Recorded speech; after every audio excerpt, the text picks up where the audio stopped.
છે મિત્રો? મજામાં છો? સ્વાધ્યાય 4 તરફ આપણે આગળ વધી ગયા છે. બરાબર છે કે એક પેટર્નના દાખલા આપણે પૂરા થઈ જવા આવ્યા છે. બરાબર છે. ઓકે, હવે તમારું ધ્યાન રાખવાનું શું છે કે તમારી ભૂલો ફરી થાય નહીં. ઓકે, હજુ સુધી કોઈ મને વોટ્સએપ પર ડાઉટ તે એમાં આના રિલેટેડ કંઈ પૂછ્યું નહીં. એનો મતલબ બે થઈ શકે. એક, કાં તો તમે આ વિડીયો લેક્ચરમાં જોવામાં પાછળ છો, અથવા બીજું કે તમને બધું આવડે છે. બરાબર છે. ઓકે, જે ના ફાવતું હોય, હજુ પણ ડાઉટ ક્વેરી જે પણ હોય મને પૂછી શકે. વોટ્સએપ નંબર પર ફોન કરીને પણ પૂછી શકે છે, ગમે તે રીતે. બરાબર, એ તમારા પર છે. ઓકે, પણ મહેનત કરવી પડશે અને આગળ કામ કરવું પડશે. ઓકે, પ્રક્રિયા શોધે 4 તરફ આપણે આગળ વધીએ. શું કહે છે? 11મો દાખલો LHS છે આપણી જોડે. પહેલી હાર છે આલ્ફા, આલ્ફાનો વર્ગ, આલ્ફા બીટા પ્લસ ગામા. બીજી હારમાં છે બીટા, આલ્ફાનો વર્ગ, આ બીટાનો વર્ગ, ગામા પ્લસ આલ્ફા. અને ત્રીજું છે gamma, gamma square, alpha plus beta. Okay, મારે LHS થી RHS માં શું લાવવાનું છે? તો કે alpha minus beta, beta minus gamma, gamma minus alpha. Okay, અને છેલ્લે છે alpha plus beta plus gamma. RHS પરથી તમને ખબર તો પડી જાય કે તમારે કામ શું કરવાનું છે, કઈ ક્રિયા કરવાની છે. આલ્ફા માઇનસ બીટા લાવવાનું એટલે આલ્ફા અને બીટા અહીંયા છે તો હળની ક્રિયા થઈ શકે. ઓકે, એ રીતે બીટા માઇનસ ગામા અને ગામા માઇનસ આલ્ફા. બીજું છેલ્લું વસ્તુ છે આલ્ફા બીટા અને ગામા. તો ત્રીજી વસ્તુ એ થઈ શકે આ રીત સિવાય, મારી રીત સિવાય પણ અહીંયા બીટા પ્લસ ગામા છે, આલ્ફા અહીંયા છે. આલ્ફા ગામા પ્લસ આલ્ફા છે, બીટા અહીંયા છે. આલ્ફા પ્લસ બીટા છે, ગામા અહીંયા છે. તો એક વસ્તુ થઈ શકે કે C1 પર C2 પર C3 પર C3 અને C1 નો સરવાળો કરો એટલે આલ્ફા બીટા ગામા કોમન નીકળી શકે. અને ફરી પછી પેલી ક્રિયા કરો આ વાળી, એ પણ થઈ શકે. અથવા મારથી ડાયરેક્ટ હું તેવી ક્રિયા કરો. શું કરો કે R1 પર પ્રક્રિયા કરીએ આપણે, R1 માઇનસ R2, અને R2 પર પ્રક્રિયા કરી R2 માઇનસ R3. એટલે શું લખાયું? Alpha minus beta. ઓકે, પછી alpha square minus beta square, અને અહીંયા ગામા ગામા કેન્સલ એટલે બીટા માઇનસ આલ્ફા. ઓકે, એ રીતે beta minus gamma, beta square minus gamma square, અહીંયા alpha alpha cancel, alpha minus beta. Okay, ત્રીજી હાર એવી રાખી. બરાબર છે. ઓકે, હવે અહીંયા a square minus b square નું સૂત્ર વાપરીશું. અહીંયા પહેલી હારમાં આલ્ફા માઇનસ બીટા, અહીંયા alpha minus beta, alpha plus beta, a square minus b square ના સૂત્ર પરથી. ઓકે, અને આ બેમાંથી ફરી માઇનસ કોમન કાઢ્યું, આલ્ફા માઇનસ બીટા. કેમ? તો કે જળવાઈ રહે ને, આલ્ફા માઇનસ બીટા બધામાં કોમન નીકળી શકે. એવી રીતે બીટા માઇનસ ગામા, અહીંયા beta square minus gamma square એટલે એક કૌંસમાં બીટા માઇનસ ગામા, બીજા કૌંસમાં બીટા પ્લસ ગામા. આ બેમાંથી માઇનસ કોમન કાઢો એટલે બીટા માઇનસ ગામા, અને ત્રીજી હાર એવી ને એવી. ઓકે, તો પહેલી હારમાં આલ્ફા માઇનસ બીટા, બીજી હારમાં બીટા માઇનસ ગામા બહાર લઈ લીધા. ઓકે, તો રહ્યું શું આપણી જોડે? તો પહેલી હારમાં રહ્યું 1 alpha plus beta minus 1 beta plus gamma minus 1, અને ત્રીજી હારમાં gamma gamma square alpha plus beta એવી રખાઈ. ઓકે, હવે શું કરીશું? થોડું સાદુરૂપ આપીશું વધારે. એટલે મેં શું કહ્યું તમને કે કોઈ પણ હાર અથવા સ્તંભના બે ઘટકો શૂન્ય હોય તો ત્રિહાર નિશ્ચયકનું સાદુરૂપ આરામથી થઈ શકે. ઓકે, તો જો અહીંયા 1 છે, અહીંયા 1 છે, અહીંયા માઇનસ 1 છે, માઇનસ 1 છે. તો શું કરીશું? તો R1 પર પ્રક્રિયા કરી દીધી, R1 માઇનસ R2 કરી દીધું. શું કર્યું? R1 પર પ્રક્રિયા કરી, R1 માઇનસ R2 કર્યું. ઓકે, તો 1 માઇનસ 1 0. અહીં આ બેની બાદબાકી થાય એટલે beta beta cancel, alpha minus gamma, અને માઇનસ 1 માઇનસ માઇનસ પ્લસ 1 0. બીજી ત્રીજી હાર એવી ને એવી. હવે જો પ્રથમ હારના કોઈ પણ બે ઘટકો શૂન્ય થઈ ગયા એનો મતલબ શું થયો આપણી જોડે કે આપણે ત્રિહાર નિશ્ચયકનું સાદુરૂપ આરામથી આવી શકે.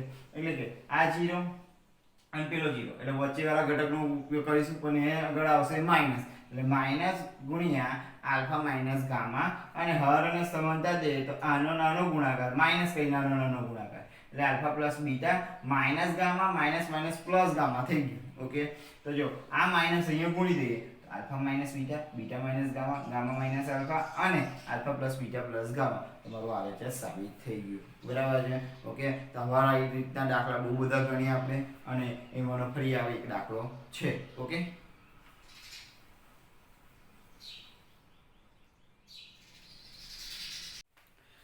નેક્સ્ટ પ્રક્રિયા શોધે 4 નો 12મો દાખલો. બરાબર, IMP દાખલો છે તમારા માટે 3 થી 4 માર્ક્સ માટે. શું છે LHS આપણી જોડે?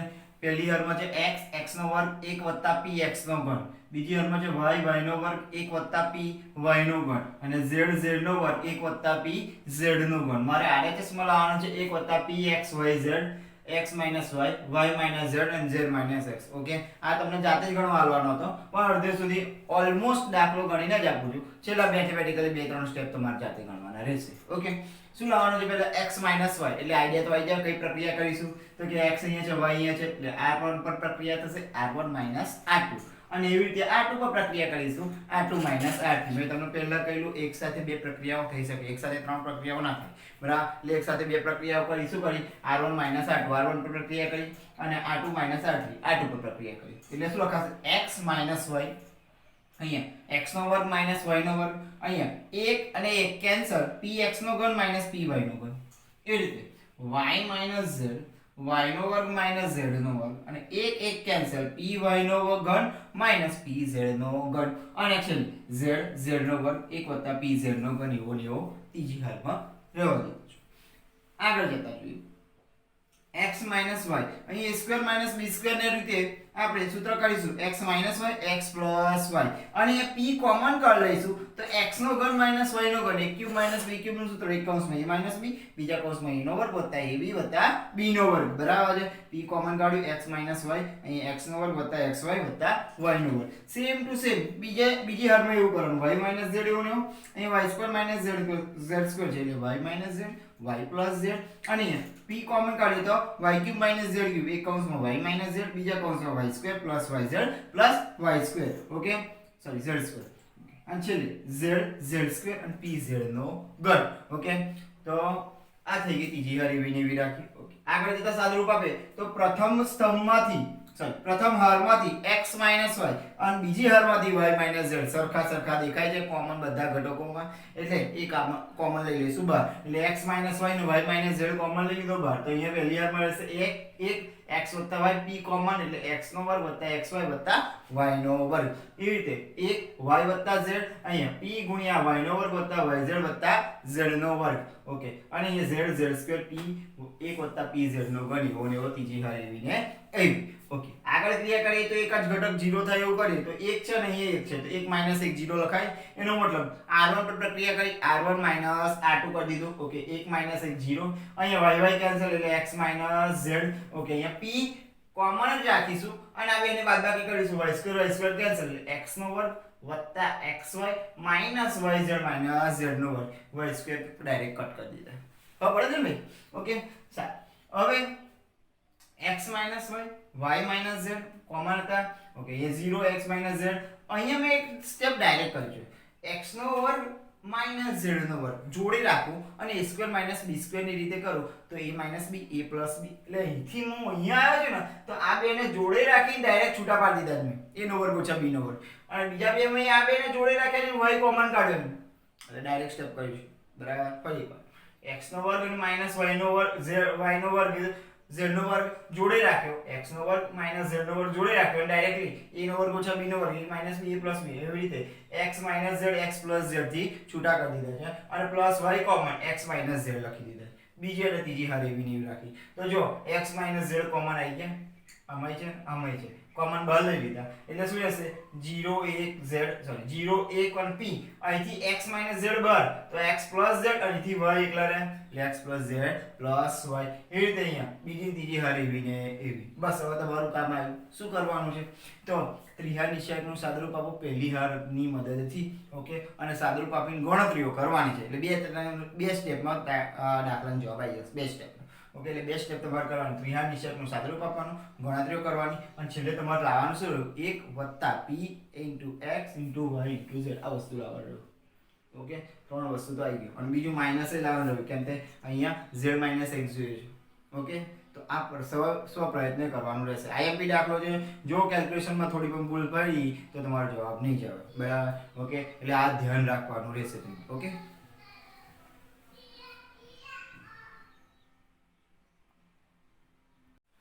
નેક્સ્ટ સ્વાધ્યાય 4 નો 13મો દાખલો LHS જો. બરાબર, હજુ તમારી જોડે તમને ખબર હોવી જોઈએ કે કઈ પ્રક્રિયા કરવાની છે. ઓકે, અને કેવી રીતે પ્રક્રિયાઓ કરવાની છે. બરાબર, શરૂઆતમાં તમને કઈલી પ્રક્રિયાઓ કેવી રીતે કરવાની છે. બરાબર, અને એના રિલેટેડ આપણે ચેપ્ટર નંબર 3 માં જોઈ ગયા. બરાબર, કે હરની એકલી અથવા સ્તંભની એકલી પ્રક્રિયા કરી પ્રાથમિક પ્રક્રિયાથી વ્યસ્ત ક્ષણિક શોધવાનો હતો. બરાબર, હવે અહીંયા કોઈ પણ હર અથવા કોઈ પણ સ્તંભની પ્રક્રિયા કરી શકાય, પણ શરત એવી જોવાની કે કોઈ પણ એક પ્રક્રિયા એક સાથે બે જ થશે, ત્રણ થશે નહીં, અને તમારે જે જવાબ લાવવાનો છે એના અનુસંધાનમાં જ પ્રક્રિયા કરવાની રહેશે, બરાબર. ઓકે, પ્રક્રિયા કેવી રીતે કરવાની, શરૂઆતનું સ્ટેપ કઈ રીતે લેવાનું, હજુ કોઈને તકલીફ હોય, ડાઉટ હોય તો મને કહી શકે છે, બરાબર છે. ઓકે, બીજી વસ્તુ કે તમારી જોડે પ્રક્રિયાઓ કઈ રીતે લેવાની, મેં તમને શરૂઆતમાં કહ્યું, તમારે આરએચએસમાં શું લાવવાનું છે એના અનુસંધાનમાં પ્રક્રિયા કરી શકાય, બરાબર. આરએચએસમાં શું છે, બરાબર, તમારે શું લાવવાનું છે એના અનુસંધાનમાં પ્રક્રિયાઓ થઈ શકે, બરાબર. ફોર એન એક્ઝામ્પલ એલએચએસ છે અહીંયા આપણી જોડે, શું છે, પહેલી હરમાં 3a a વત્તા b માઇનસ a વત્તા c, માઇનસ b વત્તા a 3b માઇનસ b વત્તા c, માઇનસ c વત્તા a માઇનસ c વત્તા b અને 3c, બરાબર. આ LHS છે. મારા RHS માં શું લાવવાનું છે તો કે a વત્તા b વત્તા c 12 ગુણ્યા 3 અને એને ગુણાંકમાં ab bc અને ac. એક વસ્તુ તમને ખબર પડી જાય કે a વત્તા b વત્તા c લાવવાનો છે. હવે તમે કઈ પ્રક્રિયા કરશો તો a વત્તા b વત્તા c એક જ સાઈડ થઈ જાય, બરાબર. કાં તો એક બધા હારના ઘટકો બની શકે, કાં તો બધા સ્તંભના ઘટકો બની શકે, એ રીતે વિચારવાનું, બરાબર. તો મેં વિચારસરણી કરી કે ત્રણ અહીંયા છે, એમાંથી એક બાદ કરો, એમાંથી એક બાદ કરો, બરાબર છે. એટલે a એકલો રહ્યો અને અહીંયા b ઉમેર દો અને c ઉમેર દો, એટલે આનો અને આનો સરવાળો કોઈ એક જગ્યાએ કરી દો તો a વત્તા b વત્તા c મળશે, બરાબર. એવી રીતે આનો સરવાળો કરો a વત્તા b વત્તા c મળશે, આનો સરવાળો કરો તો પણ a વત્તા b વત્તા c મળશે. તો મેં શું કર્યું તો કે c1 પર પ્રક્રિયા કરી દીધી. યાદ રાખજો કઈ જગ્યાએ પ્રક્રિયા કરવાની છે, જોવાનું સ્તંભ પર કરવાની છે કે હાર પર કરવાની છે, એ ધ્યાનમાં રાખજો. કેમ કે જો આનો ઉભાનો કરવાનું હોય તો r1 પર હાર પર પ્રક્રિયા થાય અને આડા પર કરવાનું હોય તો સ્તંભ પર પ્રક્રિયા થાય, બરાબર. ઓકે, તો જો ત્રણે આની બીજી અને ત્રીજી ત્રણેયનો સરવાળો કરીએ એટલે કે c1 પર પ્રક્રિયા લખી દીધી, c1 c2 c3 કરી દઈએ, બરાબર. c2 પર પ્રક્રિયા લખી શકાય અથવા c3 પર પણ પ્રક્રિયા કરી શકાય, બરાબર, ગમે તે સમજી ગયા. ઓકે, તો c1 પર પ્રક્રિયા કરી c1 c2 c3 એટલે શું મળશે, આ બાજુથી a b c, અહીંયા પણ a b c, અહીંયા પણ a b c. બાકી બીજા બે સ્તંભ એવા ને એવા રાખવાના. a b c મારે એક જરૂરિયાત છે, આવી ગયું. તો a b c પહેલા સ્તંભના બધા જ ઘટકો થઈ ગયા, એના કોમન લઈ શકાય, બહાર મૂકી દીધા બહાર. તો રહ્યું શું પહેલા સ્તંભમાં એક બીજો અને ત્રીજો સ્તંભ એઝ ઇટ ઇઝ એવું ને એવું રાખે. ખબર પડી? બરાબર. ધ્યાન રાખજો પ્રક્રિયા કેવી રીતે કરવાની છે તમારા ઉપર જ છે.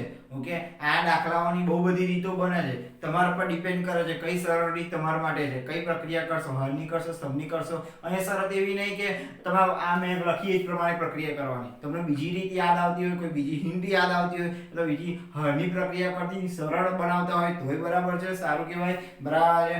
ઓકે, એટલે એમાં અહીંયા ફિક્સ નહીં એક જ પ્રક્રિયા કરો, બરાબર. પણ પ્રક્રિયા એવી રીતે કરવાની તો છેલ્લે તમે ગુચવાઓ ના, પછી આગળ શું કરવાનું, આગળ શું આવે શું નહીં, બરાબર, તેની અટકાવો ના, બરાબર. હા, તમારી રીત પ્રક્રિયા કરવાનું સરળ સ્વરૂપ લાવો તો ત્રીજા નિષેધથી એ સોલ્યુશન આગળ કરી શકાય. ઓકે, ધ્યાન રાખજો. ઓકે, આટલું આવ્યું, સારું. હવે શું કરીશું તો કે જો અહીંયા એક છે, મારે હજુ સરળ સ્વરૂપ બનાવવું હોય તો કોઈ એક સ્તંભના બે ઘટકોને શૂન્ય કરી દેવાનું અને ત્રીજા નિષેધનું સાદું પાય છે, બરાબર. એટલે મેં શું કર્યું, પછી વિચાર આવ્યો મને કે 1 - 1 થાય, અહીંયા 1 - 1 થાય, એટલે કે મેં r1 પર પ્રક્રિયા કરી દીધી, r1 - r2. ઓકે, અને r2 પર પ્રક્રિયા કરી r2 - r3. પ્રક્રિયા જ્યાં થાય એના જ ઘટકો બદલાય, યાદ રાખવાનું. પ્રક્રિયા જ્યાં થાય તેના જ ઘટકો બદલાય, બાકી બદલાય નહીં. એટલે કે r1 પર પ્રક્રિયા થઈ r1 - r2, r2 પર પ્રક્રિયા કરી r2 - r3. ઓકે, તો જો અહીં 1 - 1 0, અહીંયા -a વત્તા b માઇનસ 3b, એટલે -a વત્તા b અને -3b એટલે શું રહેશે, -a -2b. ઓકે, અને -a વત્તા c minus plus b minus c એટલે પ્લસ b રહેશે, c કેન્સલ, -a એટલે -a પ્લસ b. બીજા હળની વાત કરીએ તો 1 - 1 0, 3b ઓછા વત્તા c ઓછા b, 3b ઓછા b એટલે 2b minus c plus c. Okay, અહીંયા -b પ્લસ c -3c એટલે -b પ્લસ c -3c એટલે શું રહેશે, -2c એટલે -b -2c. ઓકે, ત્રીજો હાર એવો ને ઓ કેમ કે ત્રીજા હાર પર પ્રક્રિયા આપણે કરવાની નથી. ઓકે, નેક્સ્ટ હવે જો કોઈ એક સ્તંભના ઘટકો શૂન્ય આવી ગયા આપણી જોડે, એટલે કે પહેલી સ્તંભના બે ઘટકો આપણી જોડે શૂન્ય આવે, એનો મતલબ આપણે ત્રિહાર નિશ્ચયકનું સાદુરૂપ કરીશું, પણ સ્તંભની મદદથી. કયા સ્તંભની મદદથી? પહેલા સ્તંભની મદદથી. મેં તમને કહ્યું ત્રિહાર નિશ્ચયકનો સાદુરૂપ કોઈ પણ હાર અથવા કોઈ પણ સ્તંભની મદદથી કરી શકાય છે. બધાનો જવાબ સવાના આવે. બરાબર, એક ગુણધર્મ કહ્યું અને પહેલા ઉદાહરણ પર કહ્યું. બરાબર, ઓકે. એટલે 0 0 1 એટલે આ પહેલા સ્તંભનો ઉપયોગ કર્યો. ખાલી એ યાદ રાખવાનું કે એ કયા સ્તંભમાં છે, નિશાની શું આવે? ચિહ્ન, સહગુણક, અને એના ઉપયોગથી 2x2 નિશ્ચયક શું આવે? એ. બરાબર, તો ચિહ્ન માટે યાદ રાખવાનું કઈ હર અને કઈ સ્તંભ છે, એટલે -1 ની i + j ઘાત, એટલે હર અને સ્તંભ, કઈ હર અને કઈ સ્તંભ. ઓકે, અને એ ઘટક એટલે સહગુણક, અને એ હર અને સ્તંભ અંતર દે તો 2x2 જે નિશ્ચયક બને એ. ઓકે, તો આ તો 0 છે, 0 છે, મેં કશું જોડે લખ્યું નહીં, કેમ કે 0 ગુણ્યા ગમે તે 0 આવશે, એટલે કશું લખ્યું નહીં, ડાયરેક્ટ 0 લખી દીધો છે. +1 બરાબર, એટલે હર અને સ્તંભ અંતર દે તો અહીંયા આ જે ઘટકો બન્યા 2x2 ના બનશે, એનું સાદુરૂપ ડાયરેક્ટ કરી દીધું, એટલે આ બેનો ગુણાકાર માઈનસ આ બેનો ગુણાકાર, એટલે પ્રાથમિક ઘટકો, પ્રાથમિક વિકર્ણો એના ગુણાકાર અને ગૌણ વિકર્ણો એના ગુણાકાર વચ્ચે બાદબાકી. ઓકે, એટલે -a - 2b ગુણ્યા -b - 2c minus 2b + c into b - a. Okay, હવે ગુણાકાર કરીને સાદુરૂપ આપવાનું, તો a + b + c બહાર. અહીંયા જો આ +1 એટલે -a ગુણ્યા -b એટલે +ab, -a ગુણ્યા -2c એટલે +2ac. ઓકે, -2b - b એટલે 2b², અને -2b - 2c એટલે +4bc. એ રીતે બહાર માઈનસ છે, ડાયરેક્ટ માઈનસ અંદર ગુણાકાર કરીને ડાયરેક્ટ કરી દીધા. -2b -2b * b એટલે -2b², -2b * -a એટલે +2ab. ઓકે, -c + b એટલે -bc. Okay, -c - a +ac. Okay, હવે જે કેન્સલ થતું એ કેન્સલ કરી દે, એટલે +2b² - 2b² cancel. Okay, ab અને +2ab 3ab. Okay, 2ac + ac 3ac. Okay, અને 4bc - bc એટલે 3bc. આમાં 3 કોમન કાઢ લો, એટલે 3 ગુણ્યા a + b + c into ab + bc + ac, તમારો RHS આવી ગયો. તો આ MP દાખલો છે 3 થી 4 માર્ક્સ માટેનો. બરાબર છે, ધ્યાન રાખવાનું કે ક્રિયા કઈ કરવાની છે. ઓકે.